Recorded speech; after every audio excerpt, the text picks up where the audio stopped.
Okay, well, we may as well get started. Looks like we have a couple more people joining, and we may have a couple in the next few minutes, but I don't want to cut too much into our discussion time. So I'm Nola. I'm based at Tufts University, and I work on the research communities with the A&H Academy. If this is your first research community meeting, I'll give you a little bit of background about them and just a brief intro to the program in general before I pass it over to Cait, who will be presenting her research. And then we'll go on to an open discussion and Q&A. So feel free to introduce yourself in the chat. Feel free to turn on your video. Um, and so, for those of you who don't know research communities, they were invented to sort of give opportunities to share conversations about successes, failures, learnings, and goals from people's research, and have a community where you can discuss these things together and get feedback from others as well, or share your perspective on similar topics. Um, Anyone can present in them, and we encourage the sessions to be used to share your findings or emerging research that's not yet complete, as well as completed research recently. There are very few requirements to present. We just ask that you have a clear goal and that you offer a short description of your topic and save half the presentation time for discussion with participants. We've had past presenters from Ghana, Nigeria, Pakistan, Uganda, and Vietnam, as well as tons of others, and from all different parts of the food system. So we have two research communities now. We have the food supply loss and waste community, and we also have another one on food access and demand for healthy diets. So between the two of them, we can cover kind of the whole range of food system activities. Um, and they're not exclusive, so you're more than welcome to join both of them whenever you're able to. And we have about one research community meeting per community, a research roundtable per community a month. So if you'd like to present at an upcoming event, feel free to email me at researchcommunities@tufts.edu. I'll put that in the chat momentarily. Um, but now I will pass it over to Cait, and then in about 30 minutes time, we'll have an open discussion. So Cait, over to you. Great. I'm just going to share my screen. I've got some slides. So thank you so much, everybody, for joining. I'm really excited to be here. This is my first Research Communities event. So I'm going to be talking today about a project that my co-author and I undertook in Kolkata, India, where our question is looking at this idea of quality upgrading. So most broadly, quality upgrading is this idea of like how can you have better quality goods in your market. And in many low income countries, there is a lack of low quality goods. And we're going to be focusing specifically on street food. So for those of you that have experience with street food, probably you're thinking that there's nothing wrong with the taste of street food. It tastes delicious. It's very convenient. It's usually inexpensive. But at the same time, probably for those of you that have experience, that do eat street food or have experienced street food, the probability of getting sick is quite high. And so this is kind of what we're going to be looking at today in this paper. So the idea of quality that we're going to be focusing on is reducing the risk of getting sick from eating street food. So why do we care about street food? Maybe I don't have to motivate this so much to you guys, but for me, and especially when I'm talking to like people who are not familiar with lower income country contexts, I guess people aren't aware of how large the street food market is. So particularly in India, street vending in particular, so this is anybody that sells anything on the street. So for example, food or small items. This makes up like 4% of the urban workforce in India. And street food is incredibly popular in low income countries. Um, it's also one of the main determinants of foodborne disease. So if we're thinking about why people get sick from eating food, street food is a big reason for that. People eating outside the home, this represents up to 70% of cases that we know about of people getting sick from eating bad food. Um, so why is it that we have this market, which is everywhere? It's very common. People eat at at these places regularly. Why is it why is there such a high chance of getting sick when you eat street foods? And so that's what we're going to be looking at in this paper.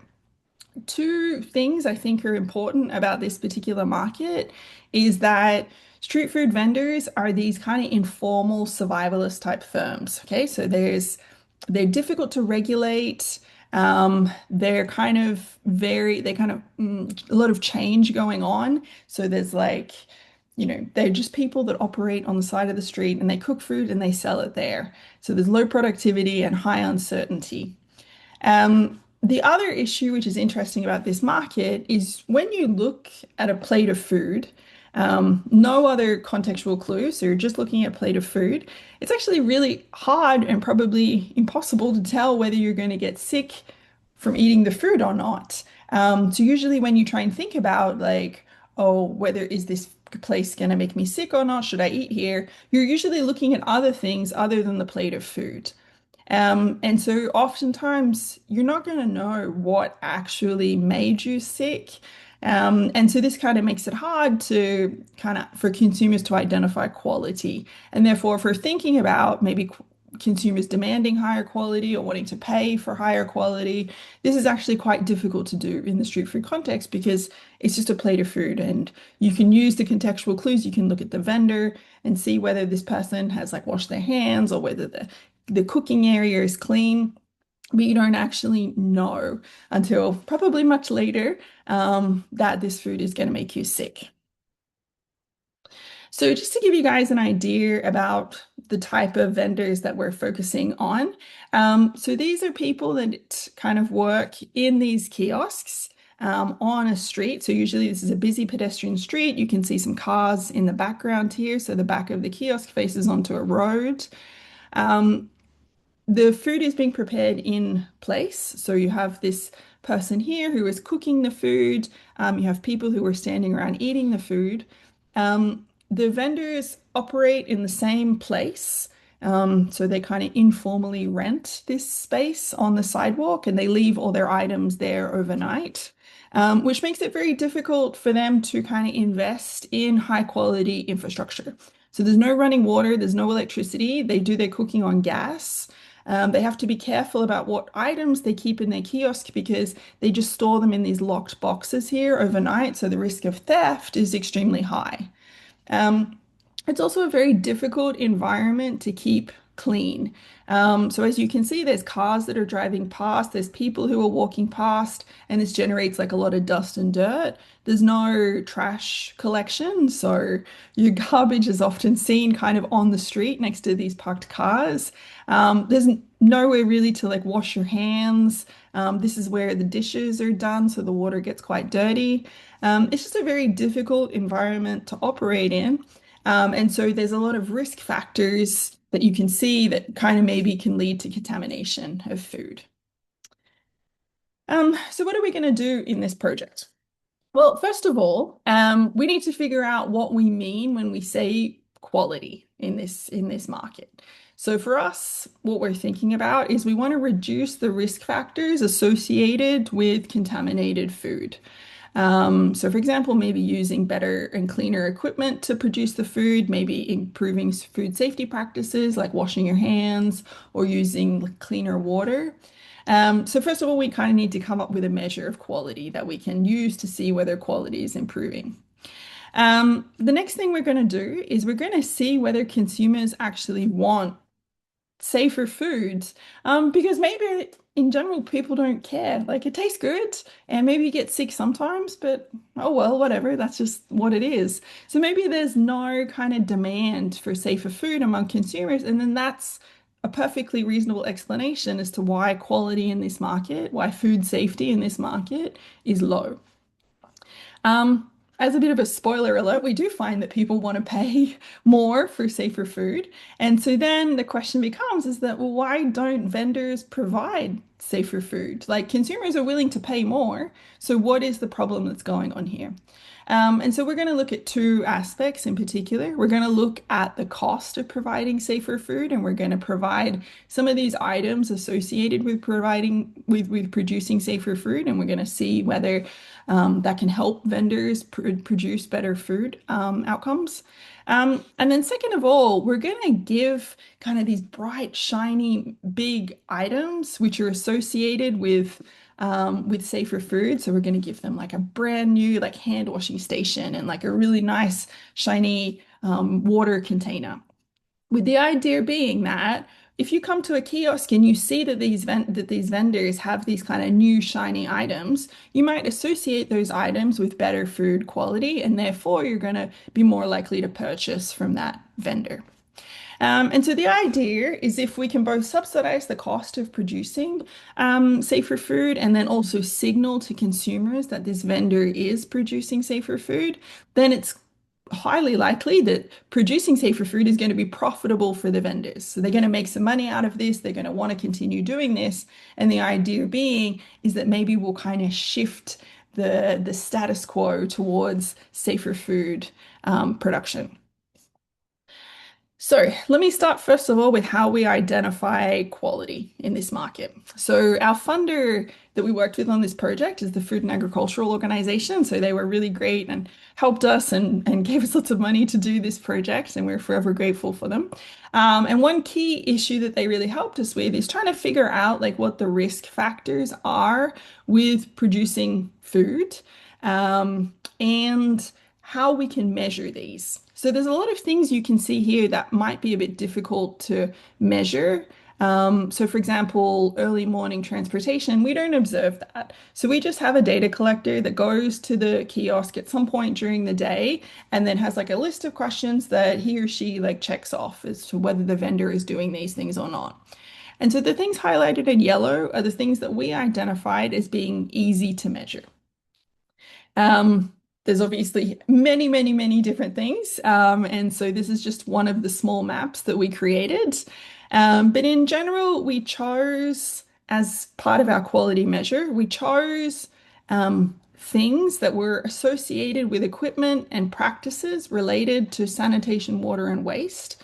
These are kind of like the big key areas which we wanted to focus on in terms of reducing the risk of producing contaminated food, and that they were measurable as well. So, for example, is waste regularly removed? If you're a data collector standing in front of the kiosk, you can look at the garbage bin and see whether it's full. You can look at the ground around the kiosk and see whether there's garbage there. It's fairly easy to measure. So basically, our quality measure is going to be an aggregate of all these different types of questions here, which are basically like yes, no type questions. Okay, so the context that we're working in is Kolkata in India. We selected three areas of the city, which were all like kind of different areas. So we have kind of like an IT hub, we have a main downtown area, and we have a poorer residential area.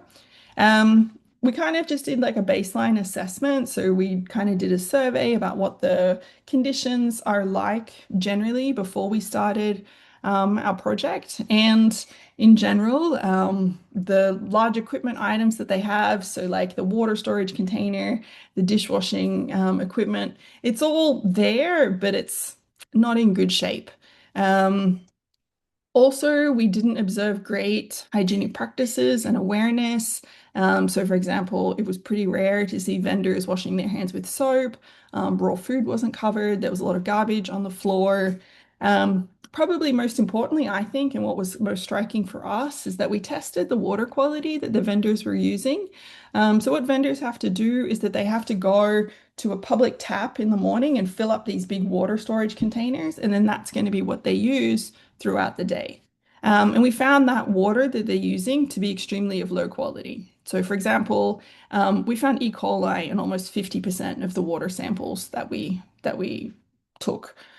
So that means that almost half the time you're going to be cooking with water that's contaminated with E. coli. So the quality of both inputs in this market is very low, and also the outputs are also quite low as well. So from a food safety perspective, it's not ideal. Okay, so let's try and figure out first whether consumers actually want safer food. Because as I said, if they don't want safer food, if they're not willing to pay more for it, then that's okay. Then the market is working as it should be. There's no reason for vendors to produce something that consumers don't want. So how we do this is we do something that's called a discrete choice experiment, which is basically asking consumers a whole bunch of very boring questions to try and figure out how much more they're willing to pay for one specific thing. So the specific things that we're going to focus on are vendor hygiene, kiosk hygiene, and distance.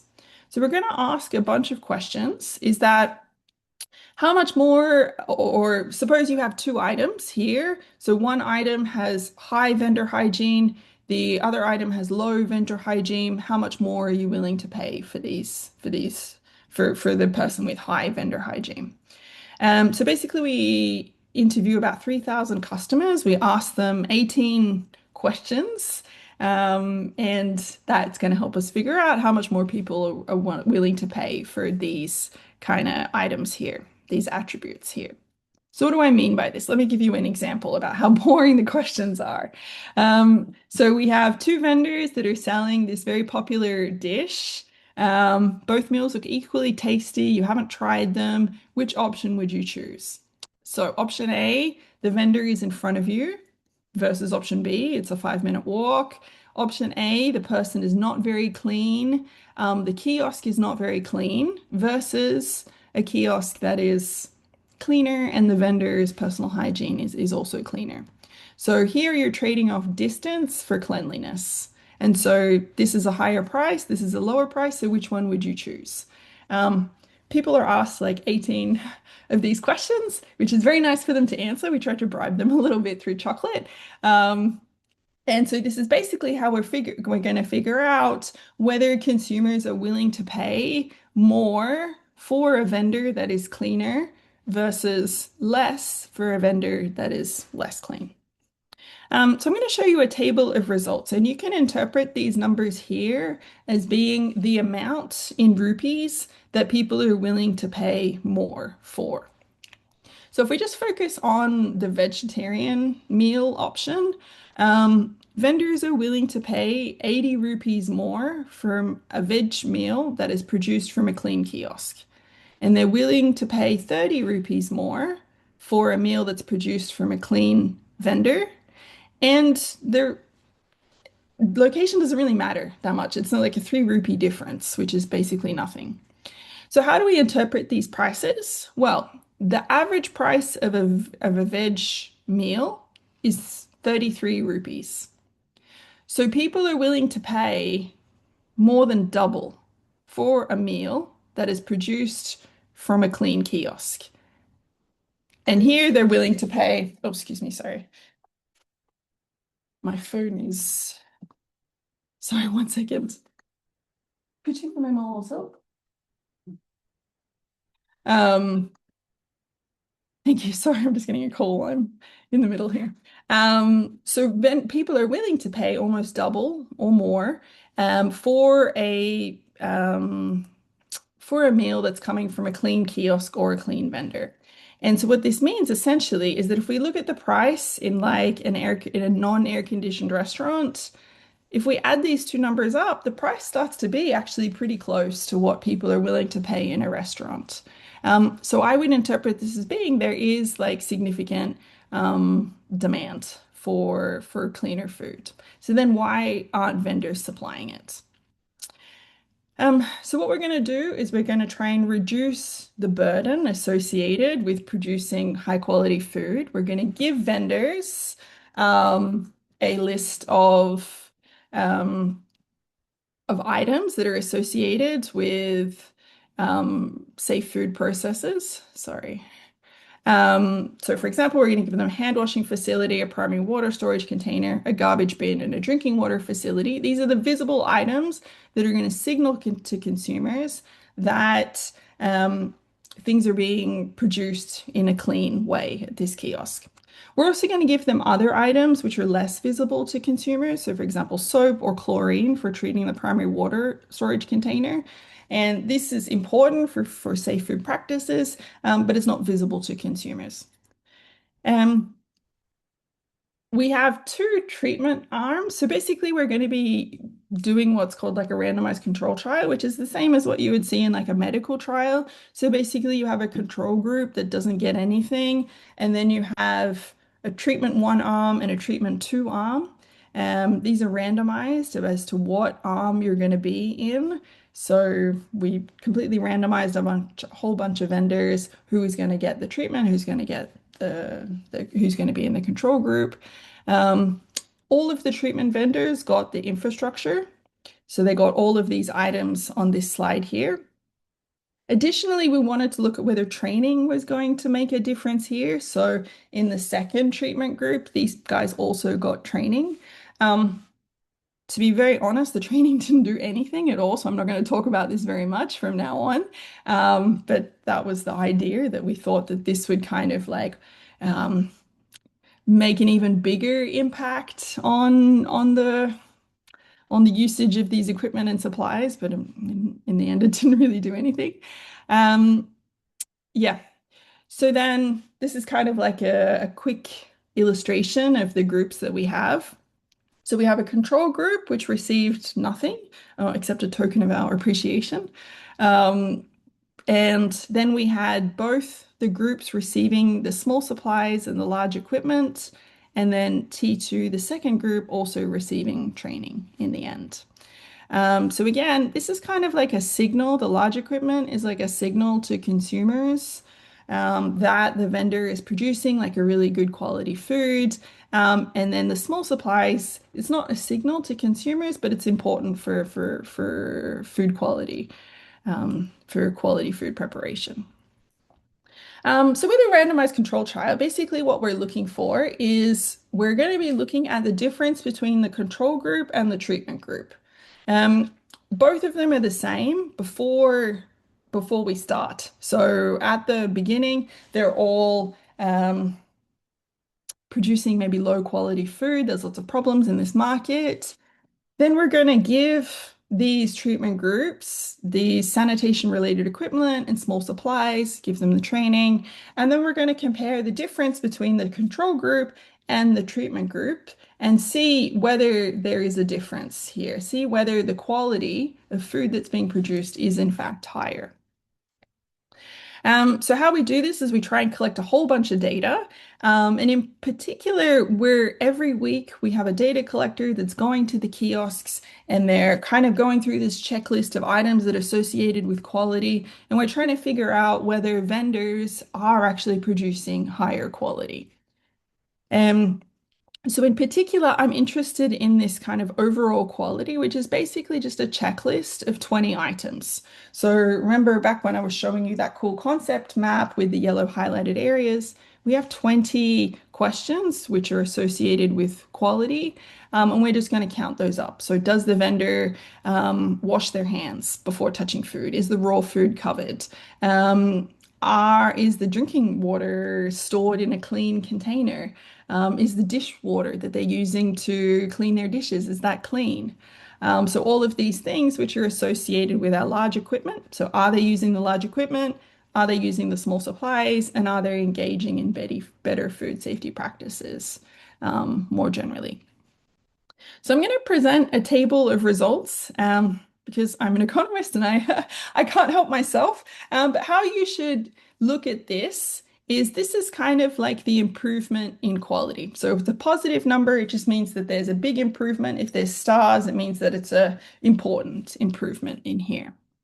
And you can look at how much the improvement is relative to this kind of number here. So this 0.3, that's the additional amount of things that they were doing on average if they're in the treatment groups. So if we're looking overall, we find the overall quality does improve. And this is being particularly driven by the large equipment items, which to us is not surprising because we gave them these large items. All they had to do was kind of set them out and keep them clean. And that's pretty much it. It's very low effort. On the other hand, we saw a much smaller improvement in the small supplies, which again is not surprising to us because that kind of takes some more effort, like washing your hands. That's something you have to do regularly, whereas just using a clean water container is not that difficult. We also saw improvements in food safety practices more generally. So overall, this is just saying that vendors do seem to be using the items we gave them. They do seem to be improving their quality. So this data is taken from the time when we gave them the equipment up until the end of the study period, which was about 3 months. So after 3 months, we stopped giving them the food supplies, we stopped giving them the training, and we just kind of like laughed and observed whether they would continue this kind of improvement in quality over time. They did not. Um, what we see is kind of like a decline in quality here. So this is post. So this is kind of like in the period after the trial had ended, the treatment period had ended. So we see declines in quality, and this is being pretty much driven by declines in the large equipment. So they're using the large equipment less, which to us was very surprising because we were like, it's actually pretty low effort, this large equipment. So why do they stop using it? And I'll come back to why in a couple of slides. This kind of relationship between using the items and then not using the items as soon as the trial period had ended is most visible with the chlorine. So chlorine is something that you can't see if you're a consumer. So we thought that the vendors would probably not do this. It's like chlorine tablets. So what they had to do, they had to put their chlorine in their primary water storage container in the morning. We would randomly come and test the water samples to see whether there was sufficient chlorine. What we found is that almost every vendor in the treatment group was using the chlorine.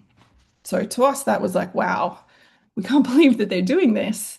Um, and then as soon as we stopped providing the chlorine tablets for free, everybody stopped using it. So we did tell them like where to go buy the chlorine. It's inexpensive, it's not far, this is not a difficult thing to do. And then the response was kind of that it was too difficult. Like it was, they kept saying, oh, we don't have enough time. There's no time. And so this to us was like a super strong indication that like providing something super cheap, such as like soap and chlorine tablets, makes a massive difference. So if you give it to vendors for free, you reduce the hassle of kind of going to get these things, they use it. But as soon as you stop providing it, they stop using it. Um, I kind of motivated this whole project by saying, well, if vendors provide higher quality, consumers are going to buy these higher quality meals, and vendors are going to make heaps of money, and then everything is going to be great because then vendors are going to continue to kind of make this money and continue to provide higher quality food. What we saw in this previous slide here is that they did provide higher quality, but then they kind of declined. So here they were providing higher quality, and then in the post period, they kind of declined their quality. This is a bit weird because we found that they are making positive profits. So profits are increasing, and they're increasing because there are more customers going. So if you think about how you want to make customers, you can either raise your prices and you can increase the number of customers that you have. So what we see here is that their customer numbers are increasing, which is in line with this idea that consumers are seeing this signal, they're seeing these kind of shiny items, and this is making them want to purchase food from this vendor. So then why is the quality declining? Well, the amount of profits that they're making is actually like not very much. It's like 30 rupees of profits a day, which is the cost of one meal. So they're not making that much more money. They're getting about four more customers per day, which is not a lot. And the question is, well, why? Like, so why don't they raise their prices? They're not doing anything with their prices. we know that consumers want to pay more for high quality food. So you should think like, oh, if they really wanted to maximize their profits, they would charge more, but they don't.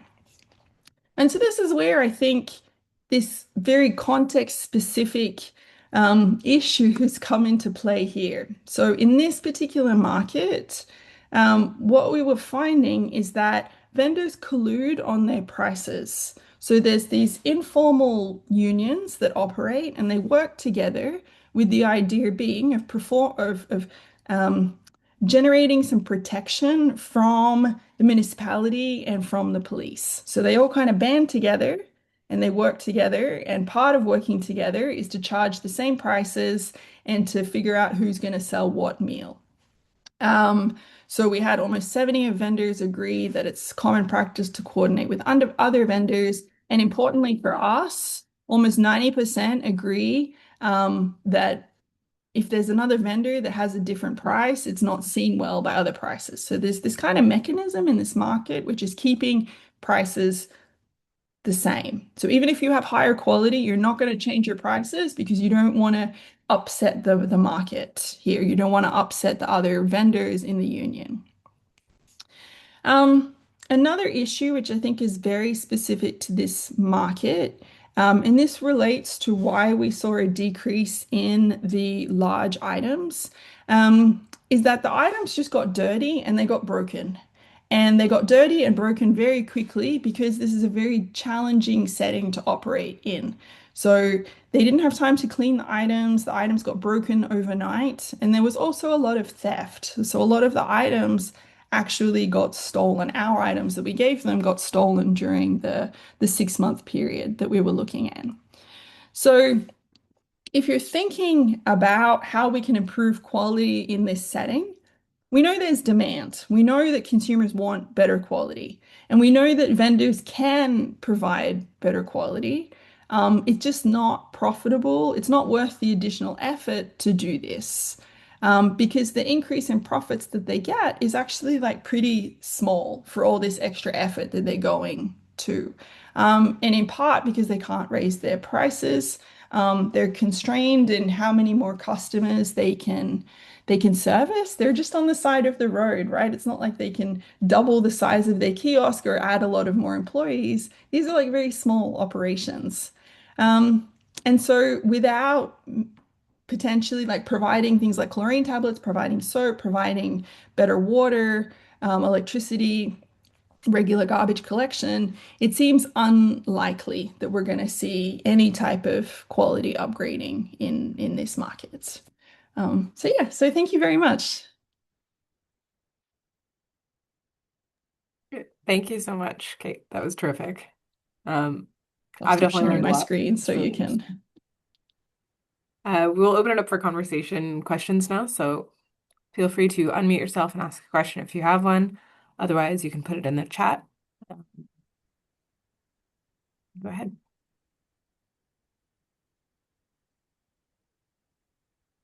Go ahead, Greg. Oh yeah, Greg.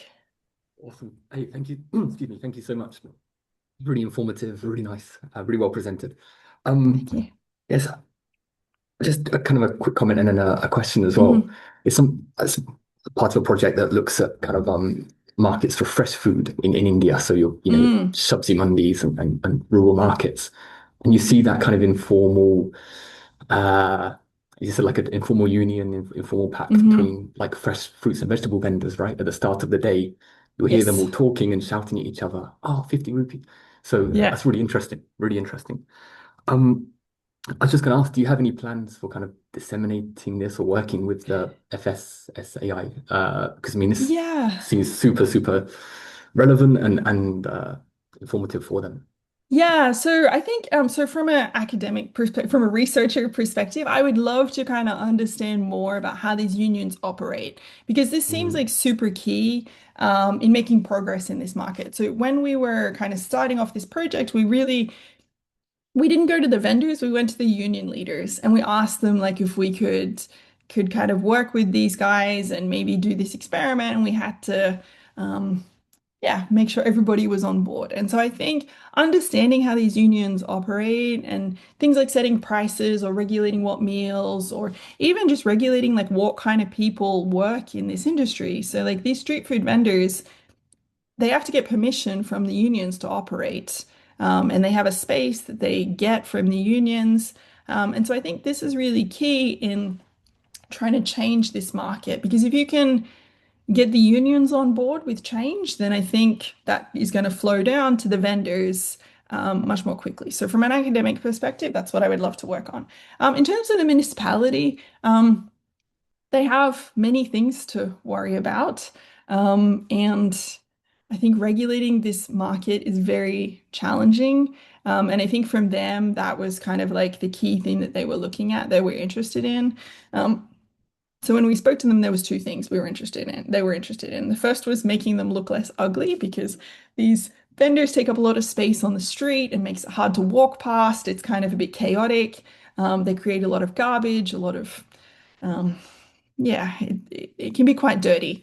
And so they were interested in like how to make streets look nicer, and also how to make things look cleaner. And so one of their solutions, and the solution that I think they're working towards in Kolkata, was to create like specific street vending zones, where these street vending areas would have things like water and electricity available to them, but they would not be on the sidewalk. From a vendor perspective, they really did not want this because being in the busiest place possible ensures that you get more customers. So why would they want to go to a place where there's not hundreds of people walking by like all the time? So that's kind of where the discussion was last time we talked to them. So it's not, I don't see how it's moving forward in a productive way, in my opinion. So. We had two questions in the chat, and I think you may have just answered both of them. But do either of you who put the questions in the chat, NR or Asha, would you like to elaborate on those questions, or do you feel that Kate just answered those questions there?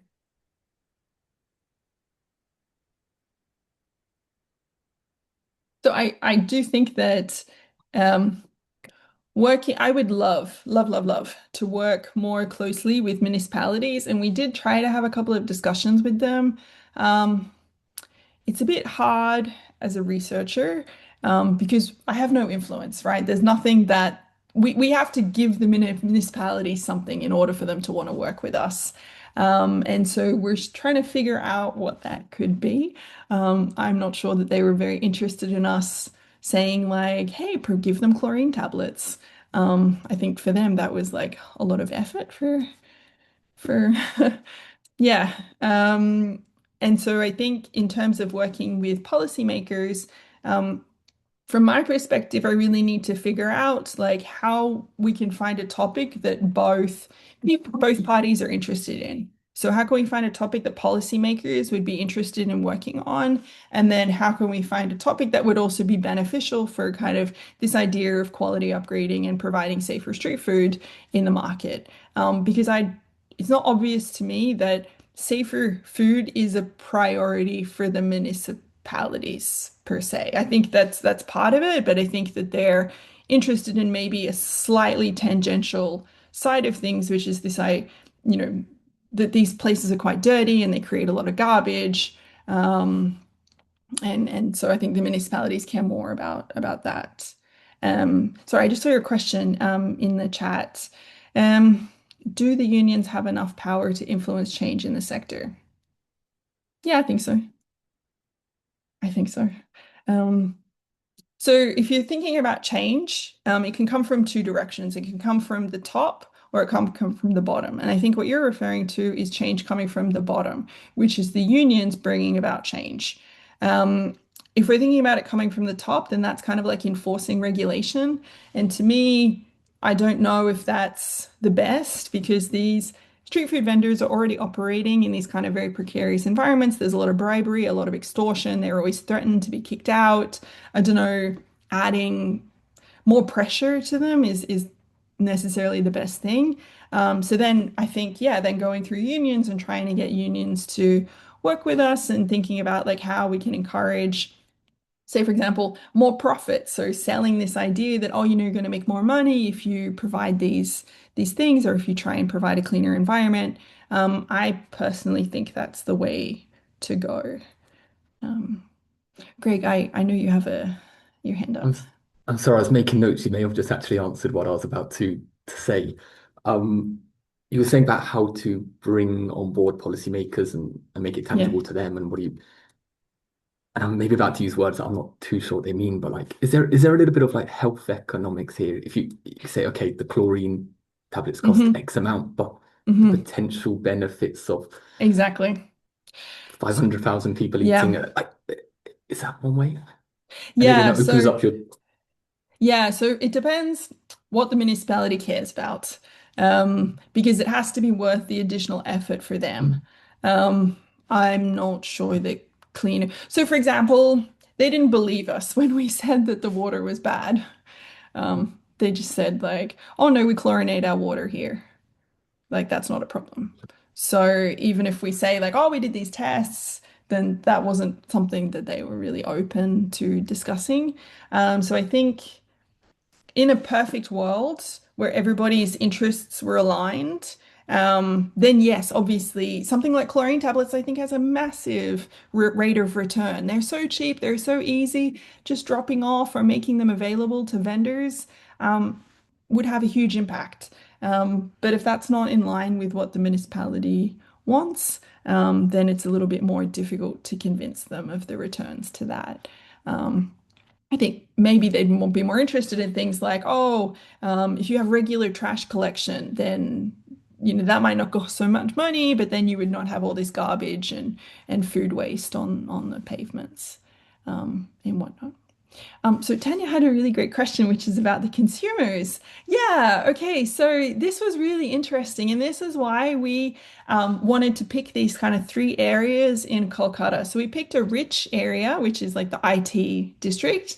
Then we picked like a kind of a downtown area, which has a mix of different consumers, and then we picked like a poor residential area. Um, and we found if we think about the proportion more you're willing to pay relative to the price of the meal, where the price of the meal is a very good indication of incomes. So the prices of the meals were highest in the rich IT district and lowest in the poor area. The proportions were very similar.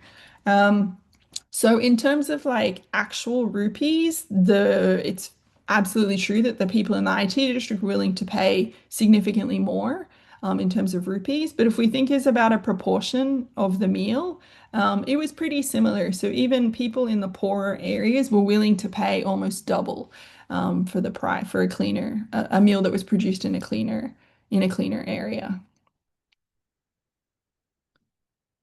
Can I ask a follow-up question about that? Yeah. When you talk about the proportion of the meal that they're willing to pay a higher price on, is that because the people in the richer areas are buying more expensive meals? Is that what you mean? Yes. So the price of the veggie thali, for example, is quite higher in the richer area, because it's pretty much the same meal. It's just maybe a bit bigger, a bit fancier, but essentially it's the same meal. We do find that the cleanliness is a bit higher in the kind of the richer area. So that can potentially explain maybe why the price is higher. But if we think about whether somebody in a rich area is willing to pay double or whether somebody in a poor area is willing to pay double, the answer is yes. It's just that the amount of money you pay for double is much less in the poorer area.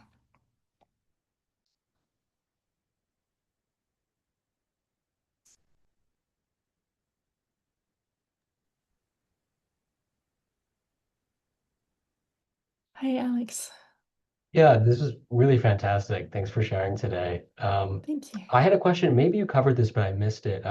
How did you determine the capital improvements you provided to the Mm. vendors? Did you poll them? Did you just do background research?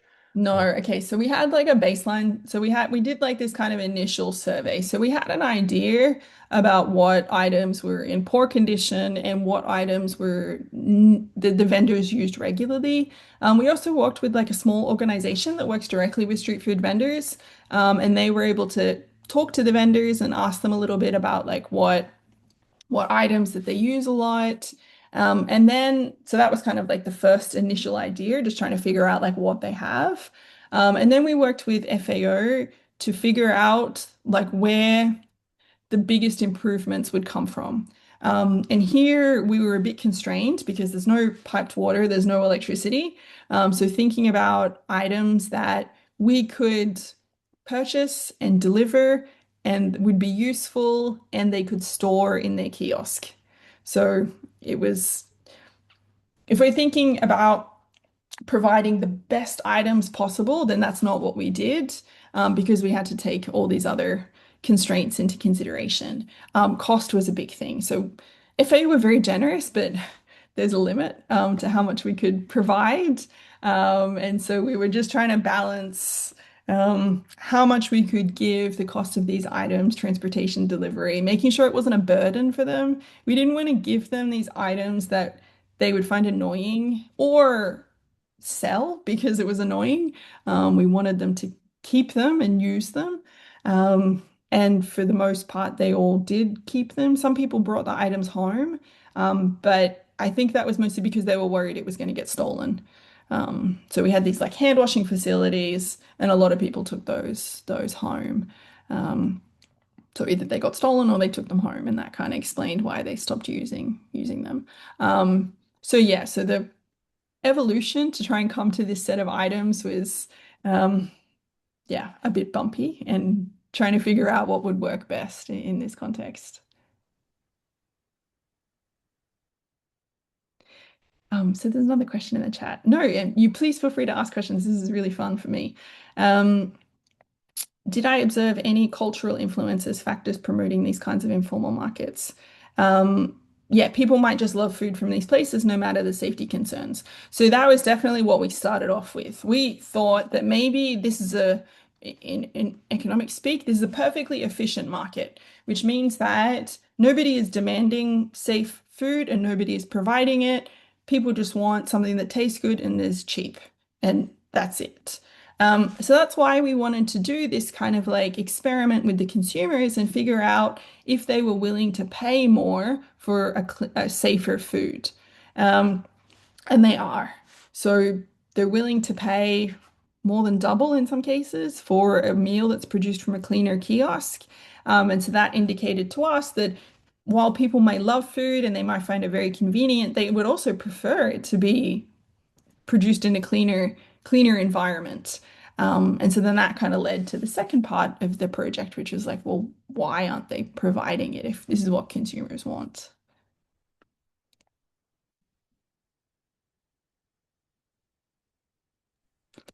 One Yeah, more, I promise. Gregory. No, no, no, no. Yeah, no, you're Um, fine. I just wonder if you could just talk or reflect a bit more on the training and maybe why that wasn't as effective as you were hoping. Like, did you feel the training was, it's Oh, perfect, but you said yeah. about not having time to implement. Was it say there were issues with the Oh, content, yeah. relevance, or quality? Yeah, the training was a good one. Um, I think there's two factors at play. I think one that maybe our training was boring. We tried to make it fun, like we really tried. We worked with FAO and we had these cool handbooks and we had all these fun activities. Vendors started off being interested, but like after like 3 or 4 weeks, they were like not at all interested. Um, so that's on us for not providing more interesting training. The other thing that I think is problematic, well, I think the other reason why the training maybe did not have much effect is that these vendors are like career vendors. So they have been at these kiosks for I think the average is like 18 years. So if you've been doing something for 18 years, and some people come along and be like, hey, you should wash your hands before you start cooking. Um, it's pretty hard to change people's practices. So I think things like chlorine tablets was very easy for them to do, and maybe it was kind of fun or new, novel. They were saying like, well, if we have it, we may as well use it. But in terms of like other dimensions of like practices, um, I I just don't think they were very interested at all in the training. I think that it was they've been doing this for all these years. Like, why would they do anything differently? They're also working really long hours. So they work like 6 days a week, like 12 hours a day. So the additional effort that they want to spend on producing seafood food, I think is pretty limited. So that's why I think giving them things that require low effort is probably the best way to go. Because they don't want to spend another hour cleaning. Like they're already there all day, 6 days a week. Um, Yeah. so That's thinking that's about another kind of hour. Sorry, Kate. That's another no, hour no, they won't you be able go. to spend with their family and or Exactly, exactly. yeah. So, like, why That's would they want to spend this extra effort? So, if they're making a lot more money, then maybe, but they're not making that much more money. Like, it's the price of like one meal. From an economics perspective, we're like, wow, that's great. But from a reality perspective, we were like, oh, I don't know if I personally would put the extra effort in for that. Yeah. And just to follow up on the question in the chat, because this is a really good question. So we did really try and consider a lot about the role of incomes here. And again, that's kind of why we tried to focus on these very diverse areas in India. And so, yeah, if you have more money, you're willing to pay more money. So for sure that the people in the rich area were willing to pay more rupees for cleaner food, and the people in the poorer area were willing to pay less rupees for cleaner food. But if you think about proportions, so if you think like, well, how much more in terms of percentages am I willing to pay? Um, then it ended up being not too different between the two areas. So yeah, both the poor area and the rich area were willing to pay about double, even though the amount in rupees was very different. But yeah, absolutely, income plays a big factor in terms of how much in rupees you're willing to pay more.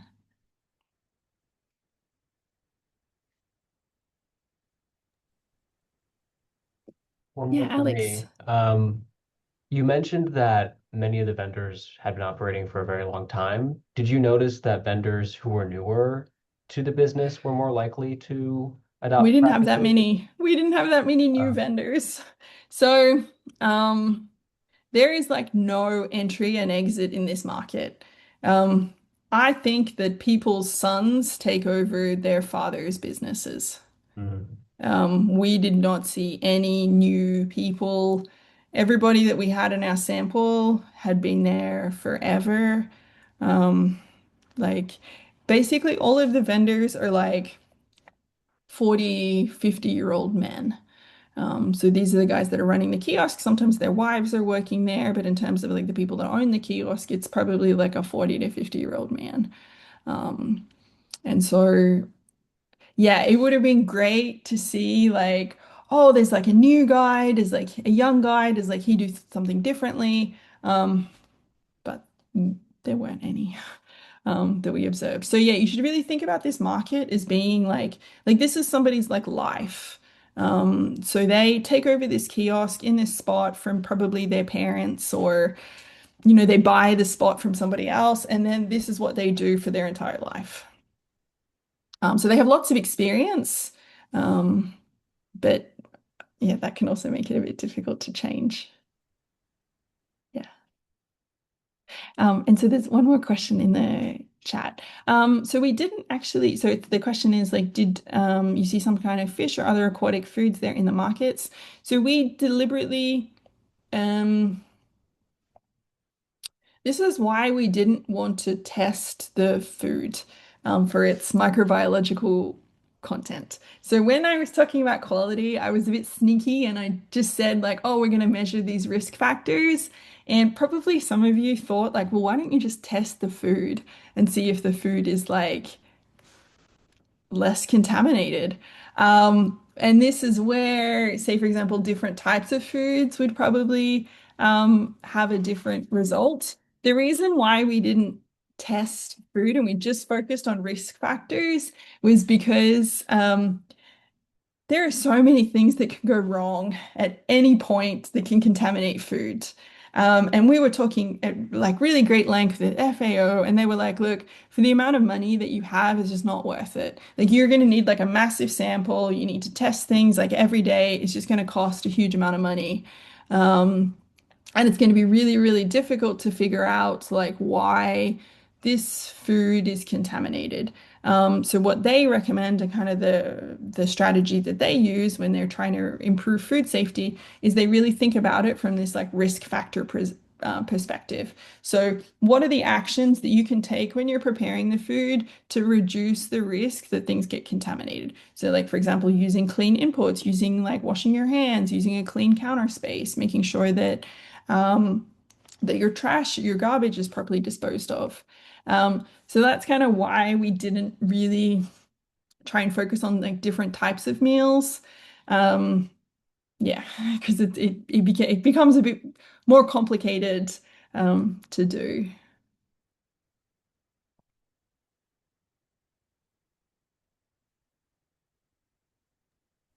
We just have a couple more minutes, but I'm curious if people joining from other places, I know we have Victoria, you said you're from Namibia, and I think I see people here from Uganda and South Africa as well. If any of you have any experiences with the street food markets in your countries and how your experience may compare to what Kate has found in India. And if anyone is from any of those any places that I didn't just list, please feel free to share your experience as well. I would also be very interested in this.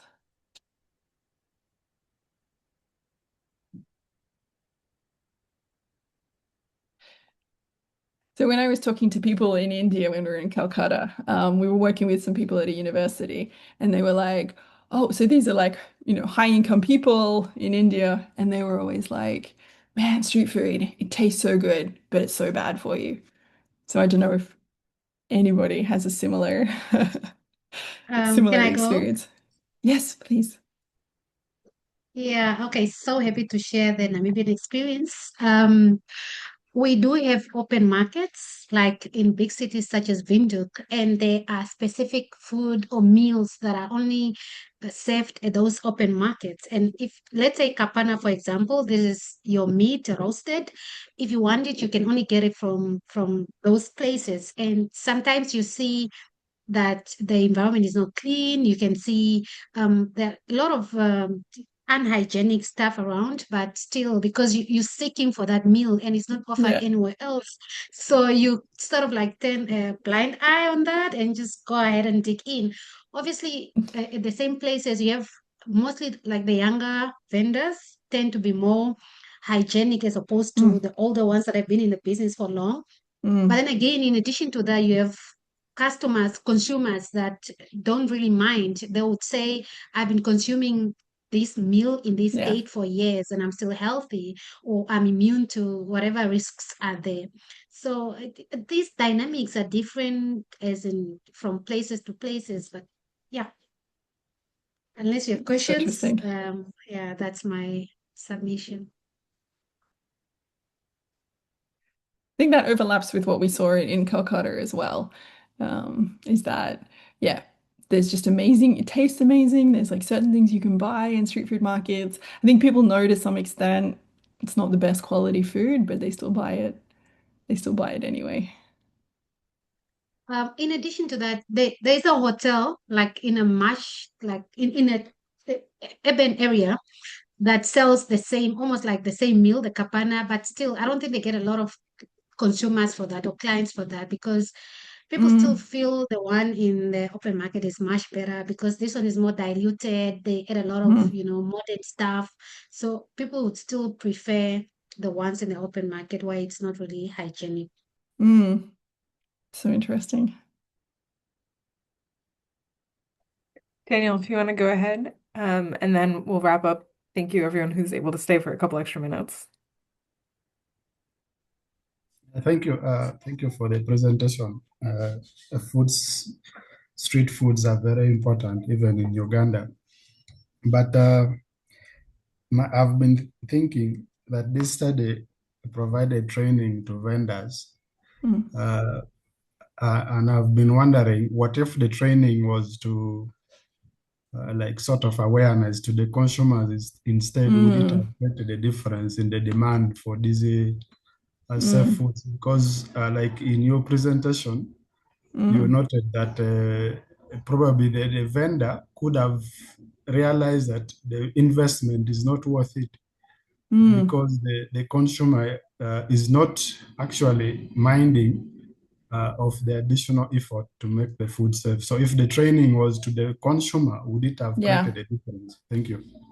Yeah, no, that's a really good point. So we did ask consumers like, so we asked them like, what things do you look for when you're trying to evaluate whether a meal is safe or not? Um, and so they were saying things like, oh, they look at the vendor's hands and they look at the countertop and they look to see like um, kind of other visual clues that I think all of us would look at. Um, so I think the consumers have some awareness, but that's also like a really cool avenue of research. So for example, there's a lot of work on this idea of like restaurant ratings. So restaurants would put like a sticker in their window that says like, oh, we passed a health inspection. And that should tell consumers that, oh, this restaurant passed a health inspection. This is going to be good quality food. So that was kind of another idea that we had to kind of give vendors like little stickers, which would say like, I passed something that would signal to consumers that like the vendor does all the things that they're supposed to do. Um, but in this context, like it's super hard for us to monitor all the vendors to make sure that they are doing these things. Um, because I guess that's the other problem, right? Like you have an inspector that comes and says like, oh, this, you prepared this food correctly. Um, you can signal to consumers, you can give them like a big sticker that says like this vendor is prepares food safely, but you need someone to monitor the vendors, and it was just a bit too complicated and a bit too overbearing. Um, we we didn't want to make the vendors feel bad or scared or like we were trying to police their activities at all. But I think that that's a super interesting avenue to go through as well, like looking at the consumer side of things, like how can consumers make clearer to the vendors that they want better quality food? Because I think vendors don't know that. Yeah, because why I'm asking, it's because most times a consumer, you may tell a consumer that this is good, this is not good, but Mm-hmm. they may not understand the implication Mm, of what you're talking about. So exactly. Like, then what does this mean? they still make a decision to go for the one they are Yeah. used to. And so then you find that vendor cannot now change to what the consumer Exactly. doesn't Yeah, need. yeah. So that's super interesting because we asked the vendors, like we had like these, we had a data collector that was just monitoring the vendors, but then we also asked the vendors like what behaviors they were doing, and they all said they were doing all of these things. They were like, oh yeah, I wash my hands every day, every time I touch food. Like, oh yeah, I use clean water. Oh yeah, I keep my counters clean. Like I do all of these things, and they weren't doing any of them. So, Yeah, and sometimes it's also about perception. Like for instance, the yeah. other day I was talking to some colleague of mine. Uh, in Uganda, I think we are one of the highest consumers of pork. But over time, I've noticed that most of the pork joints are not in a very posh environment, so to say. Okay. It's sort of in a slum, and Mm, people tend to fear that if it is in a very high-end area, whatever they're producing or whatever they're cooking there will not be nice. So yeah, so then it means that you need a lot of effort to change the consumer's perception exactly. that Yeah. you need the environment to be clean, and then you Mm-hmm. demand for it, and then Yeah.